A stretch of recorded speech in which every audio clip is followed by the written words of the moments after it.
A Rolex casts a cold light into the room. Thick wads of cash stacked haphazardly, as if their value were of no concern. And in the center of the frame, busy hands counting and wrapping deadly white powder. There are no curtains, no shadows, just an ordinary room in the north of England where illegal activities are carried out openly under the camera lens.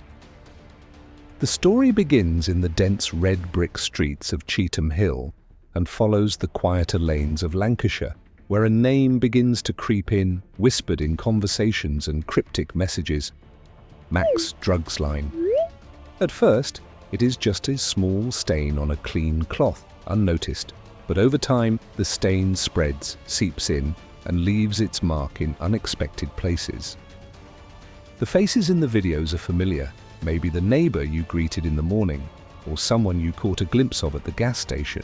But when the digital scales appear, when the plastic bags are neatly stacked, you realize something is wrong. This isn't a story about lurking shadows or indecipherable codes. It's a story about people who believe themselves to be so invulnerable that they turn their crime into a performance. But what they don't anticipate is that every second of their performance is silently becoming an indictment. Where most criminals try to wipe their tracks, they're carving their names into every frame. Behind the placidity are secrets, connections, and mistakes waiting to be exposed. And the question is, if you came across this footage, would you choose to stay silent or do something else? Hasnain Ashraf, 34, grew up in Accrington, a town whose narrow streets are more often the scene of migrant labor than drug busts. But there he found more than just a way to make a living. He found a way to build a network. Ashraf is described as a businessman, a man who knows how to coordinate, keep a safe distance, and choose who works for him. Lewis Lord, 23, is his right-hand man, younger, more daring, and less concerned with anonymity. Lord travels the most, ferrying goods from his Cheetham Hill associates back to Lancashire, and is also the one who doesn't shy away from the camera when the job requires dexterity and speed. At the top, Lloyd Spencer, 41, stood in the middle of a crowded Manchester street, acting as the main supply link. Quiet, secretive, but the flow of goods from him never wavered. Joseph Oakes, the same age as Lord, was the opposite. Quiet, without a fixed address, and a ghost on the streets as the police hunted him for more than a year. Then there were the smaller links, Samir Amin, 31, who was so reckless he tried to flush heroin down the toilet when the police raided him. Paul Moxham, 50, the seasoned face of the group, who worked the sales floor. And Aston Johnson, 20, with the youthfulness and recklessness of a novice. They come from different neighborhoods.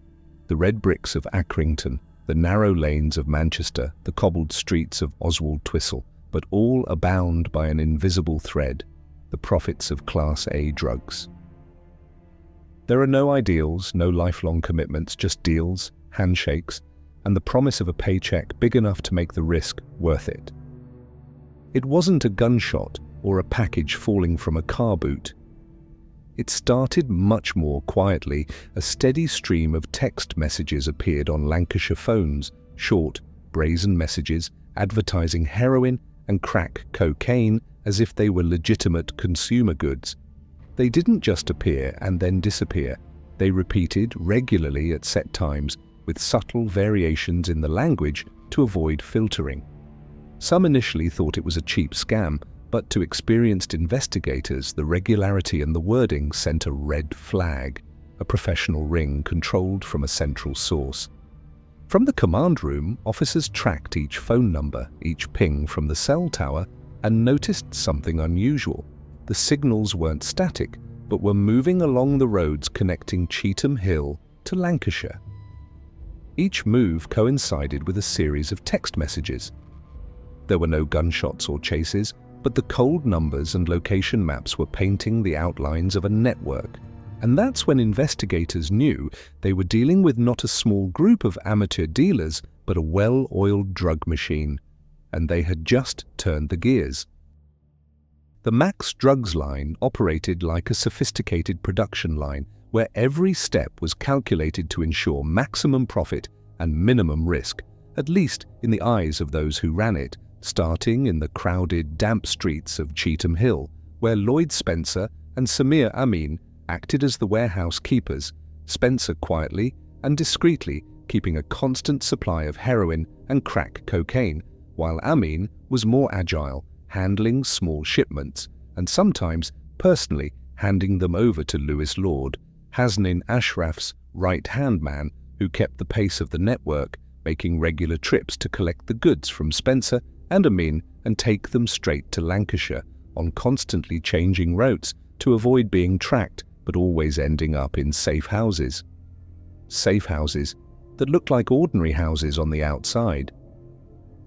Here, Lord, Joseph Oakes and Aston Johnson turned the living room into a packaging workshop with rolls of plastic, electronic scales and small bags lined up on the table, their hands quickly dividing each gram, wrapping, sealing and, strangely, not forgetting to film the whole process, so that in the frame the white bags of goods lay next to wads of cash and sometimes a shiny Rolex, both a boast and a brand mark of the chain.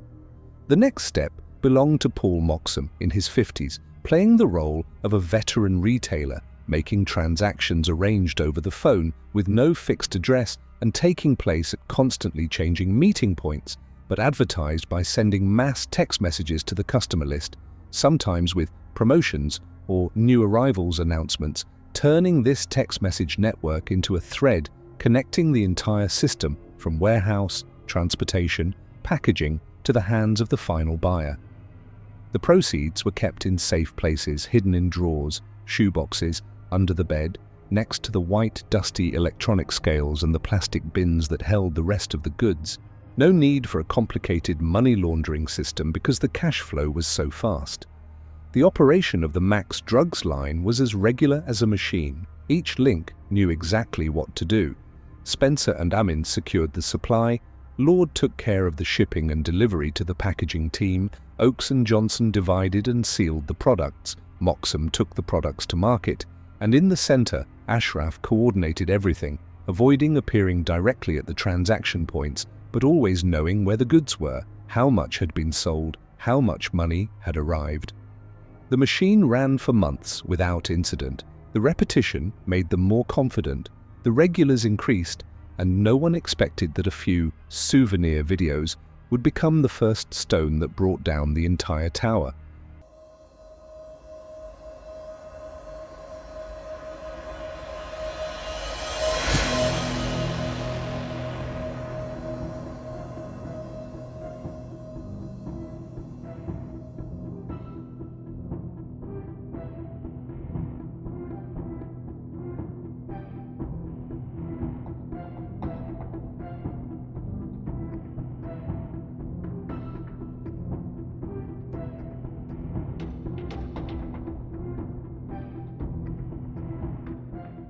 While outside, the people of Lancashire saw only a few strange messages and a few familiar faces passing by on the street. Inside, the gears of the Max Drugs line kept turning smoothly and steadily until one day the metal noise of the machine was drowned out by the urgent knocking on the door of the police.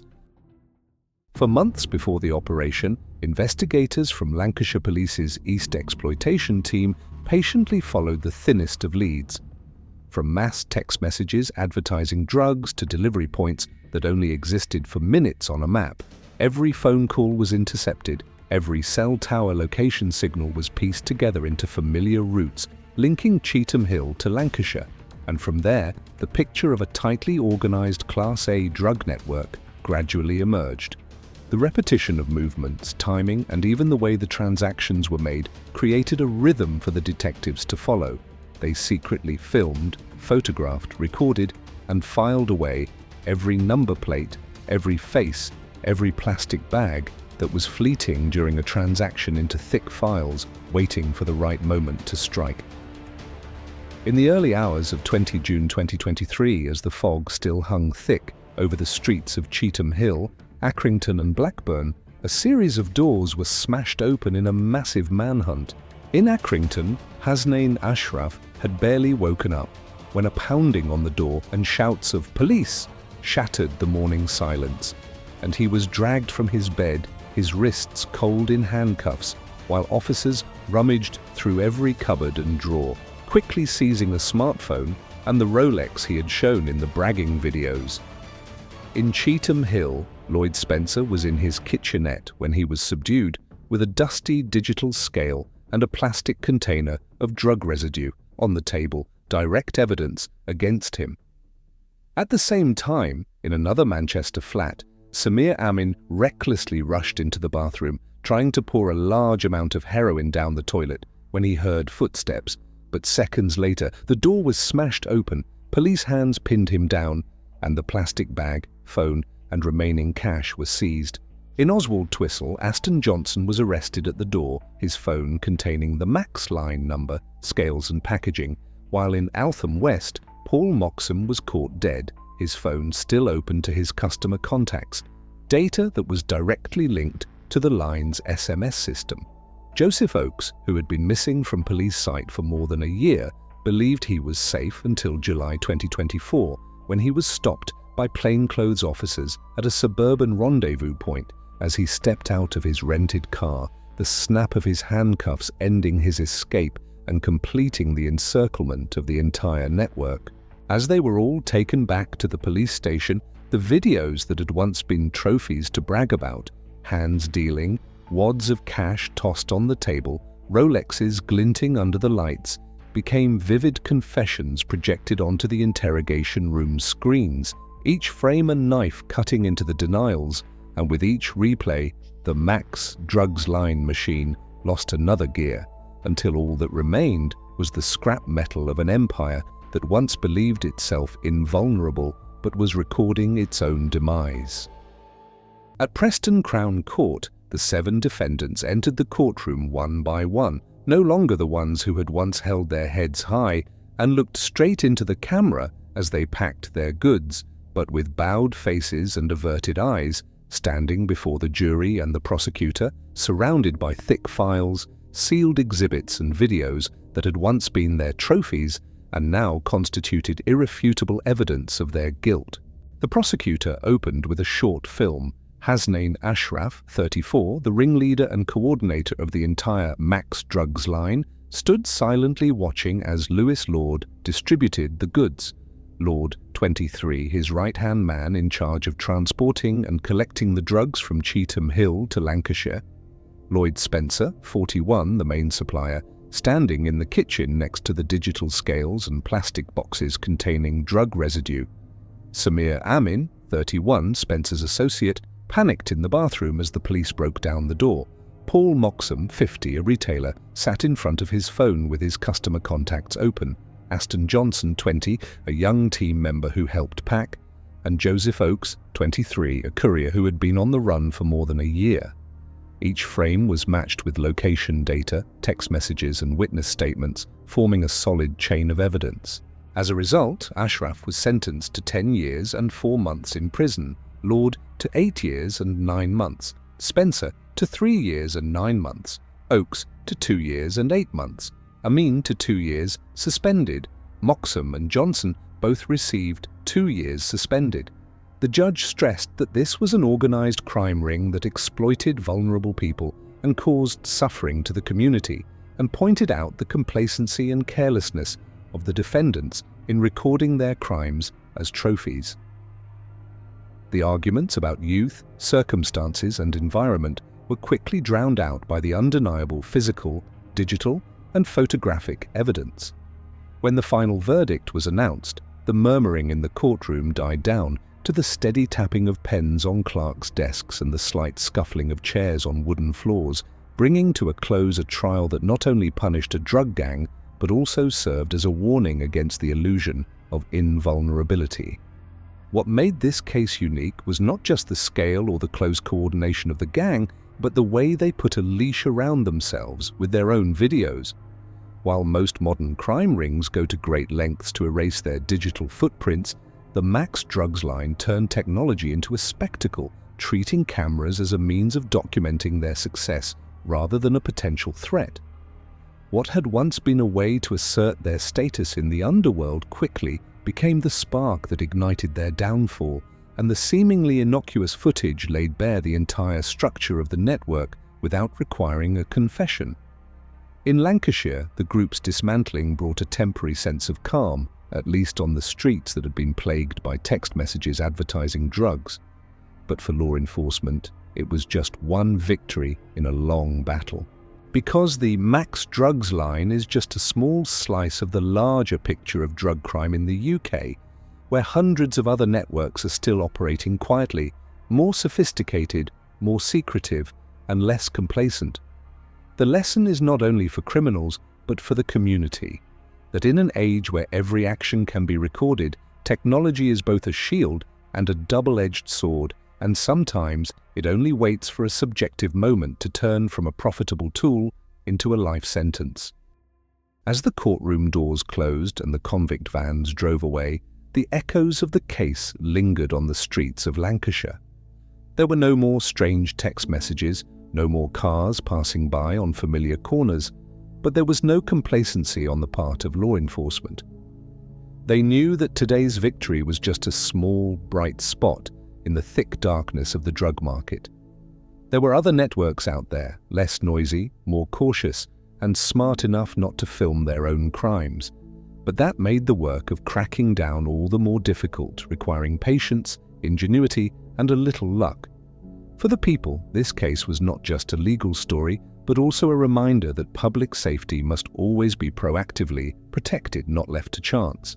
Everyone, to some extent, is a link in that protective network. And if you've come this far with us, the final question is, are you ready to come back, to discover the real stories, naked, shocking, and no less haunting, in the next case?